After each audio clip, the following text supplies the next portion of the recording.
The truth finally leaked as we finally have a reasoning as to why Maxim Berezkin will not come over to the Edmonton Oilers for this season. There was lots of deliberation between the Oilers and Maxim Berezkin in the KHL. They're wondering when he was going to finally come over there. But in a brand new sit-down interview, Maxim reveals everything regarding his decision making to stay with Locomotive for one more year. All that and more today here on Oilers Digest. But first, we are very, very close to 4,000 subscribers. So if you haven't done so already, folks, make sure you hit that subscribe button down below for any and all Oiler news there. And I'll tell you, it's a fantastic Saturday, and I got some fantastic news for you, everybody. The Oilers are officially 1 month away from the start of their preseason schedule. Yes, a split squad series with the Calgary Flames in the Edmonton Oilers.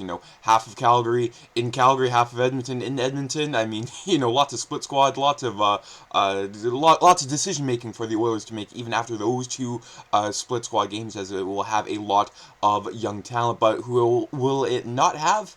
Maxim Berezkin, yes, the 5th round pick by the Edmonton Oilers in the 2020 NHL entry draft there. Yes, we're still waiting, 5 years later, still waiting for him to come over. But I mean, with the Russian prospects, the Oilers haven't had too much luck there. So hopefully Maxim Berezkin can sort of break that trend there and finally have some success on the drafting side. The Oilers, with trading for Russians, they're fantastic. Sergei Samsonov, Klim Kostin, Boris Mironov, if we want to go back to the mid to late 1990s there, but drafting them, not exactly their forte. And the past season with Locomotive, I mean, he's been fantastic. 42 points in 66 games there, and then adding on to 14 points in 21 games played in the Gagarin Cup playoffs, where Locomotive won the KHL championship there. And even so, like, if you want to break down the Locomotive, I mean, he was second on team scoring in both the regular season in the playoffs there. I mean, outscoring guys like Alexander Radulov. Remember him when he was in the NHL? Byron Frey's former NHLer,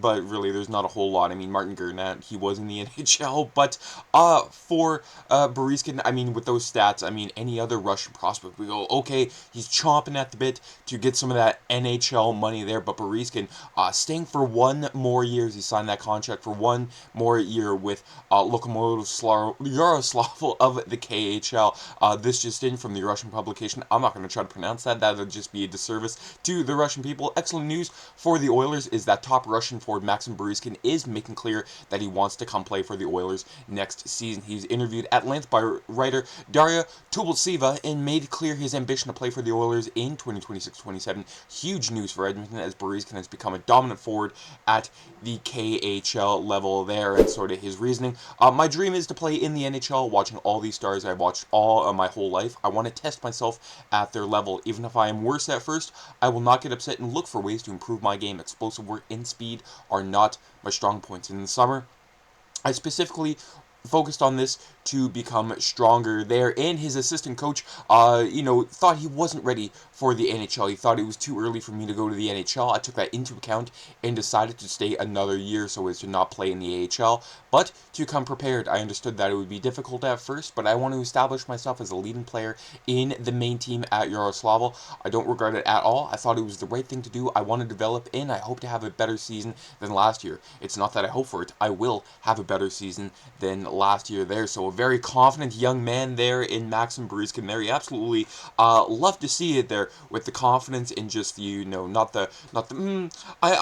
the I will. It is, just showing that initiative that he will become a better player, sort of, the Mark Messier guarantee that, it won't just be one game, but it will be for an entire season there. And again, like I said, Berezkin called Tuboltseva, he remained with Locomotive in part due to advice from an assistant coach, Igor Nikitin, that he hasn't been ready yet for the NHL. And I mean, again, the success that the Oilers have had, or in quotation success, with drafting and not making sure they want to rush players up to the NHL there. I mean, that happened numerous times. The main, culprit being Magnus PRV Svensson that they drafted in 2009. Sure, he was good at the start, but it was clear that the Oilers rushed him up far too quickly there. I mean, I could go on and on about the amount of times the Oilers rushed prospects up to the NHL when they were not ready, but we don't have enough time in the day for that, quite frankly, there. But the Oilers trying to sort of reverse the course on awful drafting there, and by letting their prospects marinate however long they need to, in whether it be college,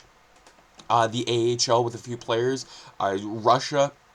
It all boils down to, when they're ready, not when the team is ready to bring them on over there in place of either the AHL or the NHL. And it also helps that Locomotive has a guy like Bob Hartley as their head coach there. I mean, numerous experience as an NHL head coach, most notably winning the Stanley Cup in 2001 in Colorado. And I mean, a few players like Berezkin on that team, like Peter Forsberg, a big, strong player that can bowl over anybody and have, strong two-way play. So Bob Hartley, he knows when players will be ready to hop over to North America there. I'm sure he doesn't want to lose them to the NHL there, but he knows when they're ready to take the next step.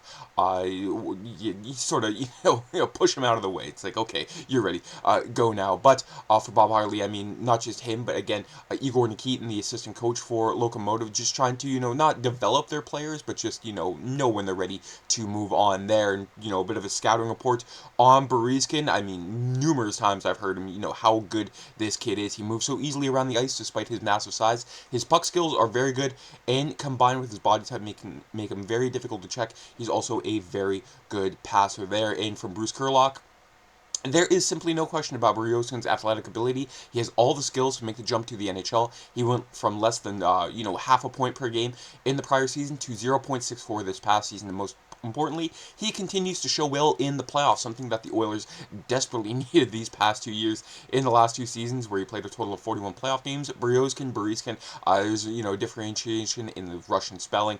I say Berezkin, most say Berezkin, but Kurlock says Berezkin. He averaged 0.73 points per game, and this is the thing I love. When the games get bigger, Berezkin does not shrink from the pressure there, and he compared himself to a guy like Tage Thompson, a very tall, a big boy, a very skilled forward at the very minimum there. But if we can get a 44-goal season, 47-goal season out of Berezkin, that will be a win for Oiler management there. And boy, would we need him on that left side there. And it also helped too, Vasily Podkolzin. Berezkin said Podkolzin and himself aren't exactly close, but they do communicate with each other, and it always helps when there's another Russian on the team there, as Berezkin said.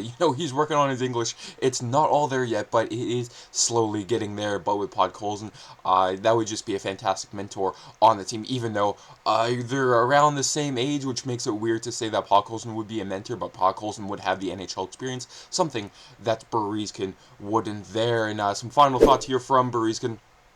When it comes to the Oilers, expecting him to come over this season, and they were taken aback. I don't think they expected it. I was invited to join the team. We had conversations, some discussions, but I didn't give them a clear answer. I decided to stay, and I'm sure that this is only a plus for my development.